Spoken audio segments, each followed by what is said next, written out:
Hello and welcome to the Kale Houser Leadership Secrets podcast, inaugural podcast. Today we are going to share about clarity of expectation.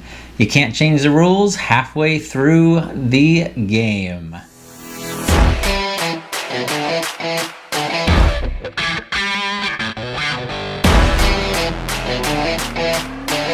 Hey, I'm Kale Houser. Thank you so much for joining me today. This is the inaugural podcast for Kale Houser Leadership Secrets. I'm so glad that you're deciding to join me today, whether this is the day that I posted it. We're in March 2022, or if this is 6 months, a year, or 5 years down the road. Hey, I'm so glad that you decided to join me today.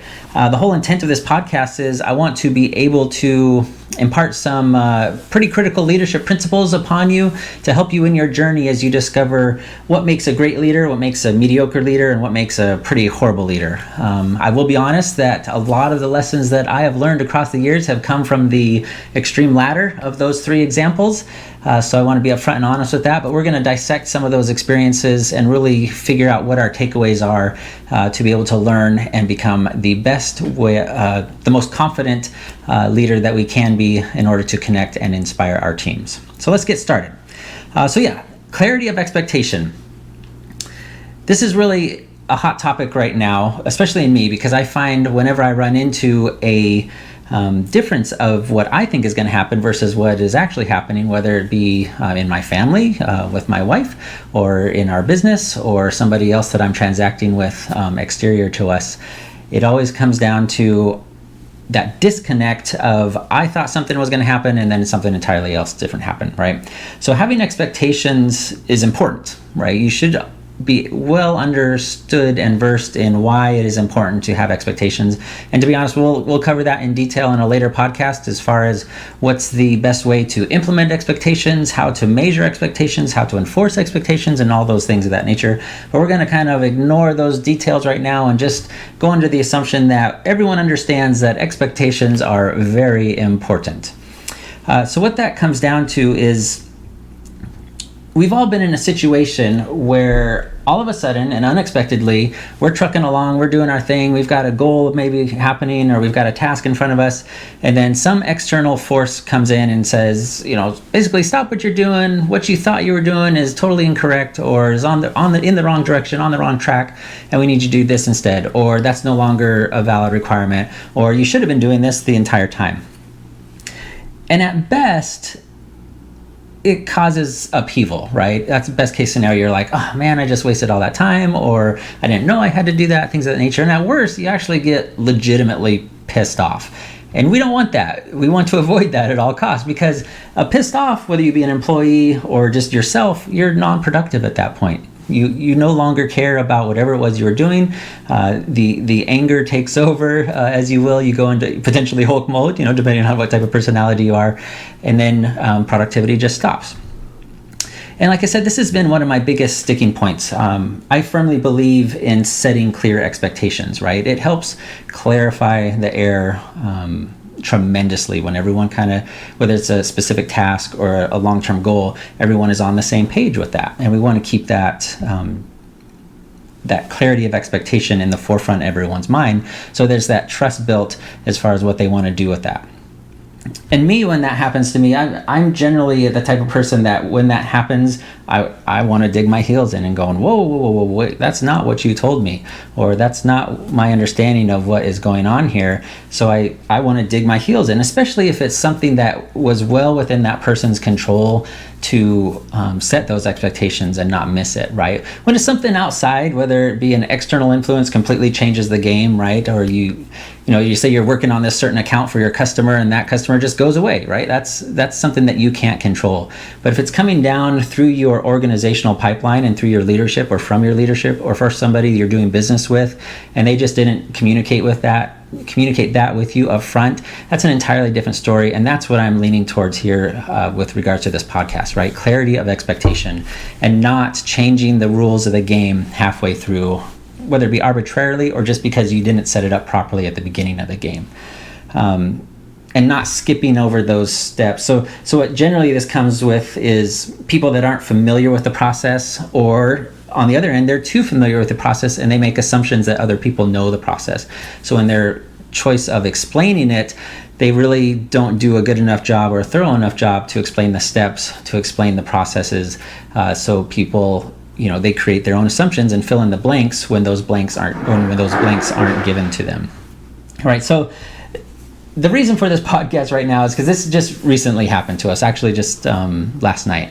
So my boys, we enrolled them in Trail Life. So if you're not familiar with the Trail Life organization, think Boy Scouts, but more biblically based around churches and things like that. So we enrolled them in our local Trail Life chapter, which is a brand new chapter for our area in West Palm Beach. They're standing up. And we've gone through this process. It's been a couple months of, in contact with people, and we were unfamiliar with the Trail Life organization, so doing research on that and all that stuff, long story. So we finally get to the point, we're signed up, the first meeting's coming up, we've bought all the uniforms, which is a not insignificant financial investment for us. We're committing to the dates, on going to the meetings and getting that involved. And we go to our first meeting, and that's another thing that we can discuss later, is just some of the learning curve and the growing pains of being a new troop in our area, and kind of figuring out the flow of everything, right? Because there were some significant changes that could be made to improve it. But with regards to clarity of expectation, they send out their kind of fundraiser stuff. So, typical, whether it be Boy Scouts or Girl Scouts or really any youth organization, soccer, football, they do fundraisers, right, to help pay for supplies and things like that. No big deal. But in this email, it was essentially, hey, if you don't sell the popcorn, in our case it was popcorn, you can pay $40 as the opt-out fee. And I'm going, wait a minute, what? First of all, I have no issues with doing fundraisers, especially for youth organizations. I think it's a fantastic way to introduce youth to talking to other people, whether it be strangers or, their grandparents, aunts and uncles, things like that, right? It helps them get out and communicate with other people in a very low threat environment, right? Because who doesn't like supporting Girl Scouts, or who doesn't like supporting your nephew's soccer team, whatever the case may be. So I'm not against the fundraiser itself.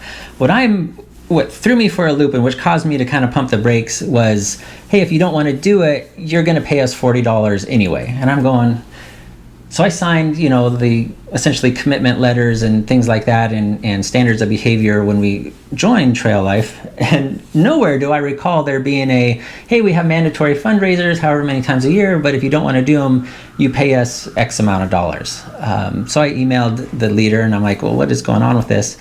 And it was essentially it wasn't in any of our official documentation, but somebody should have let you know. And I'm going, okay, well, first of all, they didn't. And second of all, that somebody, I've only been in contact with you, emailing back and forth and getting us all signed up and making sure we have the right uniforms and we show up at the right time, at the right place, and all those things, right? To have those expectations, because we're very busy and our boys are very busy. So we want to make sure that we can actually commit to what they want us to commit and be successful. But it essentially came down to, they forgot to tell us about this little detail of mandatory fundraisers, and if you don't want to do it, we're going to charge you $40, right? On top of the joining fees that we already did and the uniforms we already bought and everything. So I kind of had to take a step back, because I understand it's a new organization. The frustration happens. I had to essentially tell Liz, my wife, say, hey, help me not make a big deal of this, because it's not at the point that we're wanting to pull the boys out of Trail Life or anything like that. It's not a bad organization. It's just a pure failure of communication and a failure to be clear on expectations, right? Had I known going in, that would have gone into our decision-making process, and most likely it wouldn't have really made that big of an impact. But as it came into the commitment with the organization, it was something that I felt and I feel is how you pull the rug out from under somebody, and you kind of create a little bit of distrust, because it kind of raises the question of, well, what else didn't you tell me as part of our initial joining this group, right? Like, so now do I need to start asking questions about every little detail without the assumption of the person in charge letting me know the entire picture of the whole thing? So it's one of those things that I've seen throughout my life as those instances come across, that it causes me to really put up a barrier, right? And especially if you're on the receiving end of it, if you're, for lack of a better term, kind of a worker bee level, and your boss comes down and says, stop what you're doing, or hey, you should have been doing this the whole time, and you really had no idea, right? So a good analogy would be like if you were going out to Chick-fil-A to eat, right? So you go up, you order your food, everyone's super nice, you pay your, whatever it is, $12 or however many people you're there for your meal. You go sit down with their little placard, you're waiting for your meal, you got your drink, you're hanging out, and the super nice, more than likely teenage kid comes up to you with your tray of food, and there's your awesome waffle fries and your Chick-fil-A sandwich or nuggets, whatever kind of person you are, and he goes, okay, well, if you want to eat this, it's gonna be $40. Right? And you'd sit up there and go, well, I already paid for it. Like, we already did a transaction. We already agreed on these terms. I give you money, you give me food with the assumption that I'm going to eat the food, right? There's no additional things or stipulations that should be coming into play after you've done that initial transaction, right? Without there being a, hey, just so you know, if you want to eat in our restaurant, it's an additional $40 charge, or if you need a to-go bag, right? We charge for X, Y, and Z for piecemeal, a la carte, whatever the case may be. So thinking of it at that terms, it really doesn't make sense, right? So this all brings us back to our clarity of expectation, and how we apply that for the teams that we're wanting to lead. So as the leader, it is really your responsibility and one of your primary keys that you need to be aware of, that your expectations are clear. If you can get this piece down, it will alleviate, well, depending on how you were before, it will alleviate 80 to 90% of your problems as you go along, right? People, I heard a great quote this weekend at a conference that we went to: confusion creates failure, right? And lack of clarity creates confusion. So it's this snowballing effect of, if I am unclear of what I expect of you, as I being the leader of our organization, then you are confused about what is expected and what to do. And then that just creates failure. Like I said, it's a breakdown of when somebody, especially on the employee level, doesn't know what they should be doing, they don't do anything, right? So I hope you kind of understand. I hope this was helpful for you as the inaugural introduction to kind of how the Kale Houser Leadership Podcast is going to go.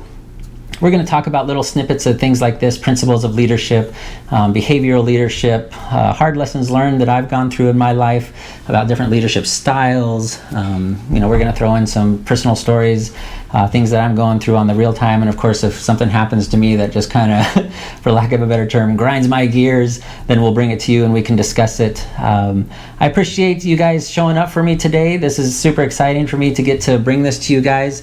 I'm always open to questions. If you have topics that are really, whether it be a head scratcher for you or something you're really struggling with, shoot me an email at kale@kalehouserleadership.com. That's KALE at kalehouserleadership.com. Make sure you check out my website, kalehouserleadership.com. It gets you some free resources that can really help you out in your leadership journey. Again, thank you so much for listening to me. I really appreciate it. You guys have a fantastic day, no matter where you're at in the world or what time it is. We'll talk to you soon. Thank you for joining me today. Please, please, please, if you're watching on YouTube, make sure you hit that like and subscribe button to my channel so you make sure you're notified, as well as the notification setting. Notified when I drop a new podcast. We're going to shoot to get these pumping and get you the content as fast as possible so we can turn you into the most confident leader, the most connected leader to your team, and the most inspiring on your team, so people actually want to listen to you and follow you. Hey, take care. Bye.